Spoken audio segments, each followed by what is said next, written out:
Hello, my name is Rich Howard, owner of Architectural Builder Supply, and this video is to bring you a closer look at the Stanley. This is their part number FBB179 4x4 26D hinge.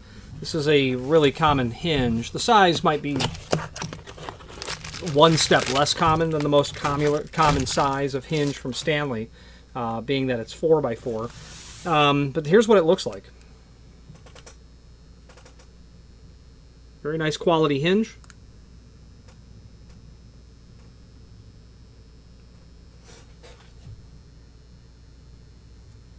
Let's go over the basic dimensional properties. This is what's called a standard weight hinge, which means the leaf thickness is 130 thousandths. Let's test that first. My caliper tells me 0.126, so that's certainly within range of what it ought to be. Then it's 4 inches by 4 inches. It's a 4x4. That means it's 4 inch tall, and the height is the first dimension, and then 4 inch wide. The width is the second dimension. It's opposite how doors are sized, the width and then height on a door, but a hinge is the height first. We'll talk more about that in a moment. Where would you use this hinge? Let's discuss that right now. If you are enjoying this video, please click thumbs up or like, and also please consider subscribing to our channel. Let's move on to the rest of the video. Where you would use this hinge would be very typically and very commonly seen in residential applications, quite frankly, because of the 4x4 size. You'll see in commercial applications 4.5 by 4.5 or 4.5 by 4. But when it comes to 4 inch tall, you're dealing with 1 3/4 thick doors that are likely the higher use doors in a residential type application. Exterior doors, mudroom doors, doors that are going to get cycled all the time. And the reason I say that is because it's a ball bearing hinge. There are 2 bearing packets here. And that's where you'll probably end up seeing this. Now, you could do a commercial application where you had wood doors and wood frames, and a 4x4 size hinge would be very appropriate. I should say it wouldn't be inappropriate to use it. It might be better to use a 4.5 inch tall hinge, or even a 5 inch tall hinge, given the volume and the weight of the door and the width of the door. But when it comes to 4x4, you're dealing with standard doors of moderate use, and there you go. That's what you'll use it for. Now, let's dissect the part number. FBB179. All of that conspires to mean the following in no particular order. It's a 5-knuckle hinge that has 2 bearing packets because it's standard weight. If you change that to heavyweight, which I don't think you'll do on a 4 inch tall hinge, you'd have 4 bearing packets. It's also a full mortise hinge. You can see from the swag on the hinge here and here that when the leaves are brought parallel, they're meant to be mortised flush to the edge of the door and the frame. It also means it's a steel-based hinge. That's also inferred in the part number. And of course that it is standard weight. This also means that it has a typical button tip. That's an option. That looks like the button on your shirt or your coat. The bottom will have a hole in it so that should you want to drive the pin out, you would insert a center punch and give that a couple of whacks and drive the pin out. That's how I hang doors. I separate the leaves from each other. 1 leaf on the frame, 1 leaf on the door, bring the door to the frame, swing it, get the hinge pins pushed down, and that's how I swing the door. Good quality fit and finish on this. Stanley hinges always do that. They always operate very smoothly. Other manufacturers' hinges do not. Stanley logo that's there. I like that as well because it's relatively petite. I do want manufacturers to identify their product. That makes our job in troubleshooting a lot easier. But I don't want huge corporate advertising on my hardware either. It has an FBB179 stamped on the back side of it. That's just to identify the hinge. That's awfully nice that Stanley does that. They don't do it for every hinge that they sell, but thankfully they do it on those that sometimes are really difficult to identify, such as I recently have sold a couple of spring hinges that were non-template pattern. The screw holes were zigzag, so to speak, with a square corner and a 5/8 radius on one leaf, on opposite leaf, square corner by 5/8 radius. Luckily, they put that part number in the back there, and I knew it was part of the part number. I didn't know what the SD meant and whatever other 2 letters were there before the 2060 that was there, 2060R. So that was very helpful that they did that. This will include a package of fasteners. This has come with all machine screws and all wood screws. These are 1224 threaded to the head, Phillips drive, flat head sheet metal screws, and then 1224 flat undercut head thread forming machine screws. By all means, indicate at the time of order what fasteners you want. I don't know that it's specified anywhere that they're going to send all machine and all wood screws, and in fact, if it was a 4x4 or a 3.5, 3.5, I probably wouldn't expect to see machine screws. And if it was an 8x8, I probably wouldn't expect to see machine screws either. But if it was a 4.5, 4.5, I would not expect to see less than all machine screws. The point is indicate that. You're going to find it difficult to, come up with 1224 flat undercut head thread forming machine screws on a Saturday morning when you just want to install your doors. Use the comment field for indicating that. We'll be happy to oblige. All machine screws, all wood screws, half-half. Tell us what the door and frame are made of. The hinges from Stanley generally include this cardboard. It has this perforated cardboard. It has two purposes. First of all, it helps insulate the hinges from each other when they package it. And speaking of that, there happens to be 3 hinges in a box. Doesn't mean anything beyond they happen to put 3 hinges in here. They're priced and sold per hinge. If you needed 6 hinges, order 6. If you needed 91, order 91.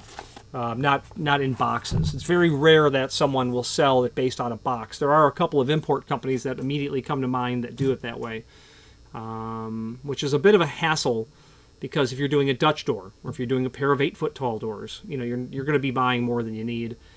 Hinges, by and large, are sold per hinge, and that's how that's done. They also serve to act as shims, so you can take those perforated pieces of cardboard and place them underneath your hinge prep on the door or the frame and move that door, tip it in and out, cant it slightly to make the door hang in the frame. That possibly isn't true plumb level and square, a little bit better. Not if it's a fire-rated door. Don't use cardboard shims on a fire door or anything that's not made of steel. We do sell shims, steel shims for that purpose, so reach out to us. Speaking of shims, you can also buy Stanley's box of 100 of these shims. We do stock those. If you're doing a project and you know that you're going to need to shim a number of non-fire rated doors, you can just buy the shims separately. Now, let's take a look at the extended description information down below. Here is the item that we are looking at. We have some images down below. There's your box. There's the hinge. Another view of the hinge. That's showing the swag on the hinge leaves, the bend. That makes it full mortise. When you change that bend, you're changing the type of hinge it is to full surface, to slip-in, to double mortise slip-in, or double mortise surface mount on the jamb. Lots of different ways to do that. There's the back side of the hinge. Just showing you what the back side looks like. Stanley does a nice job also at this. See the finish here. Finish here. It's nice. It's on the barrels. But in the crotch of the hinge here, their machinery can't get to. But they do a nice job making that very compatible, that finish in here as well. Not every manufacturer does that either. Stanley does a good job. There's your fastener package. Okay. Now, there is a link below this video to the cut sheet. Let's take a look at that. It's a single-page affair. And what's handy about that is it will show you the 4 different base materials that the FBB1 series is made in. They can do a 179. The 7 means steel. You change that to a 9 and you'll be dealing with brass or bronze or stainless steel, depending on what your finish is.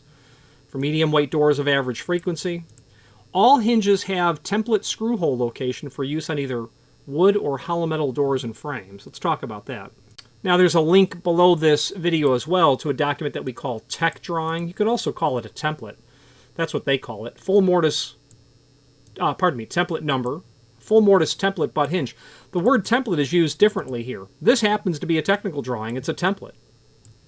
This also happens to be a hinge that has the template location for the screw holes. So if you have a hinge or a door or a frame that are prepped with the holes in this exact dimensional locations, it's called a template hinge. So if you're not sure if this is what you have, double check. You may not have this sort of half-moon pattern, as it's called. This has been a standard for several decades, but if you went back 100 years, this is not the standard of how screws were. In fact, they were reversed. This was over here. These two were in towards the center of the unit itself. I could see why that would be the case. I would want my screw holes to be as close to the... well,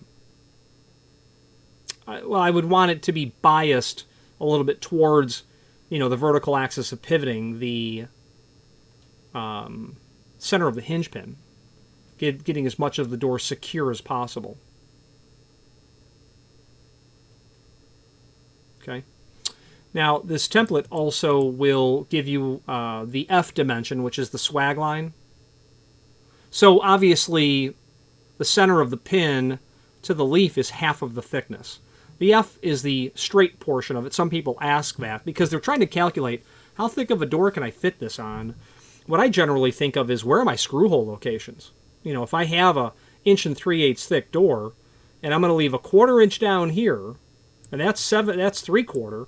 My door at 1 3/8 is going to be right near the edge of that screw, and that's why you really find 4-inch tall hinges. The cutoff when you're going to 1 3/4. If you have an 1 3/8 door, a 3.5-inch hinge would be appropriate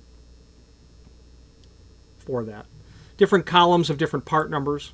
That swag line, the F dimension for different series of hinges, 4x4. They do make a 4x3.5. We'll talk about that in a moment. And they do make wide throw versions, 5, 6, and 7-inch as well. Now, back to the cut sheet. Equipped with 2 Stanley permanently lubricated non-detachable ball bearings. Yep, that's true. It's a standard weight, so they've got 2 of them. Still a reasonably attractive hinge. If you wanted to eliminate that look of these ball bearings here, look at the FBB179. It will become very, very clean inside of here. You won't see that break in the hinge knuckles, but still a bearing-style hinge.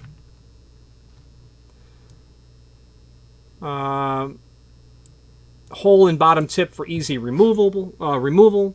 Flush tips and pins. I don't see why you would drive that out, the pin out, for handing purposes. You want that hole at the bottom of your hinge. Options are available like raised barrel, power transfer. Hospital tips would be a grinding of the tip down to make it ligature resistant. Decorative tips like ball, urn, steeple, acorn tip. Security studs and non-removable pin are security features that you'll very commonly see in exterior doors that swing out and applications that are exterior doors that swing out, but have a higher degree of requirement for security, like you would see on a jetway of an airport. Those doors that swing out, they need to have all of the security options available. The chart is here showing the different sizes that you can do in an FBB179 or 191. 3.5x3 all the way to 6x6 are available. Now, 4x4. Why would you want to think about 4x3.5? First, let's wrap up these other 2 documents that are here. Installation template and the hinge size are not very germane to what we're working on, so I'll just leave that to you to discover. The rest of all of this information here is exactly what we just went over, with the exception of the gauge of the leaf. It's 130 thousandths. Now, that 4x3.5 hinge, why would you use that? Let's talk about it. If you are enjoying this video, please click thumbs up or like, and also please consider subscribing to our channel. Let's move on to the rest of the video. In the Stanley Catalog, which is linked to down below here, when you click on that, you're going to be able to pull up not only all of the Stanley products that we sell by means of this horizontal navigation here, but also a link to the manufacturer's website, as well as a link to the full product catalog. And the one that I like to use is the 2010 version. So when you open that up, you'll be able to do a find function on your keyboard or a search for wide throw. And you're going to get to some pages where they discuss wide throw hinges. Here is what a wide throw hinge looks like. You can tell that it's wider than it is tall. It says, for hinge width formula, refer to page 7. Okay, so let's go to page 7.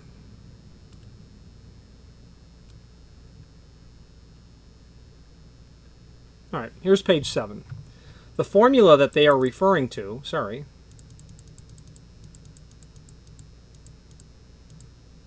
is right here. Formula to determine hinge width where additional clearance is required. We're questioning why someone ordered 4x4. Just because that's what they had there originally doesn't mean it's the best choice, or in new construction doesn't mean it's the best choice. It's likely that it's not. You'll find that more commonly with 4.5-inch tall hinges, or 5-inch tall hinges, or 6-inch tall hinges, or 8-inch tall hinges, where the width does not have to be equal to the height. And the point of that is you want to draw that vertical axis of pivoting here as close to the center of the thickness of the door as possible. It's considered best practice. And when you run the formula for wide throw, you're very often going to come to the realization, I don't need to have a 4-inch wide hinge. I want that vertical axis of pivoting under here as much as possible, plus I want to reduce projecting hardware as much as possible as well. So the typical application would be a knockdown hollow metal frame over a partition wall, where there's no trim, there's no base. Oh, there's no base that really has any appreciable projection. And there's no reason to go to 180 degrees with the door. You can't. There's a perpendicular wall and a wall stop. So in that scenario, when it's commercial, you'll want a 4.5x4. And you'll note aluminum storefront doors are almost always 4.5x4 when they're hung on hinges. 4.5x4.5, as it was said to me by a employee of a very major hinge manufacturer. You know, we make those 4.5x4.5s because that's what you distributors want. That's what you ask for. You don't do the work to figure out if it's the right hinge. But tongue-in-cheek, he's saying it may not be the right hinge. So the formula is door thickness minus backset. So let's say 1 3/4 minus backset, which is generally 1/4 inch, times 2. That means that makes it 3 inch. Then you add your clearance, and in our instance, there is 0 clearance. And then you add your inset, which is probably 0, or it's going to be certainly, well, it'll be about 3/32 of an inch, so less than 1/8 of an inch, unless it's something really different. But in most instances, it's not, or flush. In that case, you go to the next widest hinge that's available, and the answer to that is 3.5-inch wide. So in this sort of scenario, tuck that hinge vertical axis of pivoting as close to the center line of the door as possible. It's a more efficient way to hang the door is the bottom line. That's what I'm driving at. Now, since we're in the catalog, the Stanley document from 2010 is the one that I like a lot because I'm familiar with it. It happens to be the same format of Stanley Catalog that I saw in 1990, so I'm familiar with the definitions of where slip-in, raised barrel, wide throw, swing clear, full surface, half mortise, full mortise. All of these different terms are defined. They have a good definition on what I'll say are slip-in hinges. Actually, no, it's not in this catalog. Well, actually, no, they do. There are variants of, I shouldn't say slip-in hinge. There are variants of raised barrel hinges. Slip-in hinges are used in old aluminum storefront, where there's a slot cut in the door and the frame, or just one of the two. And you slide that hinge behind the frame or behind the door edge, and you secure it through the edge of the door or through the rabbet of the frame. Now, switching gears, on raised barrel hinges, there are different types of raised barrel hinges depending on whether you're going to mortise it to the rabbet or you're going to surface mount it and then double mortise it to the door. Whether or not you have a square edge application or a beveled edge application. And all of this has to do with how you bend those hinge leaves. The point of pointing this out, is this catalog is really great at defining those terms that we all need to kind of understand and collectively use correctly with each other, especially if you're in the door hardware industry. So I would recommend the Stanley Hinge Catalog as an encyclopedic source of material. Here are swing clear hinges: full mortise, half mortise, full surface, half surface. Palmel or olive knuckle hinges, those are cool. You don't see those often, but you do sell them. Emergency rescue material. You'll see this exactly where they're showing it. Patient room in a hospital, where the door normally swings in, but should someone become disabled and block the door, you can, by means of this emergency stop, depress that and swing that door back and out, like they show here. Suffice it to say, this catalog is pretty required reading for many people that encounter hinges on a semi-regular basis. So let's just say that on this manufacturer's page there are other encyclopedic documents here as well. There's a 1954 cabinet hardware product catalog. I don't recall seeing that. You want to see what Stanley was making mid-century for cabinet hardware? Well, here it is. We do go out of our way to try to archive this data as best as possible. Interesting stuff here. Let's wrap up this video on camera. If you are enjoying this video, please click thumbs up or like, and also please consider subscribing to our channel. Let's move on to the rest of the video. In conclusion, a very typical type of hinge that you're going to see from Stanley, meaning the FBB179. That's going to be a garden variety, most common hinge of all time kind of hinge, available in all those different sizes. I'm partial to Stanley because I'm a fan, as I had said earlier, of their fit and finish. The hinge swings very nice. They finish the inside of the barrel area very well. In addition, they also are accommodating. They can do that hinge, as I said earlier, in 4 different base materials, and they can probably produce it in over 30 different finishes as well. If you don't see what you need in the catalog, reach out to us. We find Stanley to be accommodating. I've had them make some unusual hinges for us in the not too distant past. Customer needed some odd raised barrel hinges, and they were able to accommodate. Any questions on the FBB179 4x4 in a 26D finish? And it's, of course, available in all of the finishes that you can do over steel, your brasses, your bronze, your chromes, your nickels, satin, polished, oil rubbed, black, things of that nature. Any questions on this or any other Stanley product, please feel free to reach out to us. And thank you. Again, thank you for watching, and if you've enjoyed this video, please click thumbs up, please subscribe, and maybe even send the video to someone that you know. Thank you.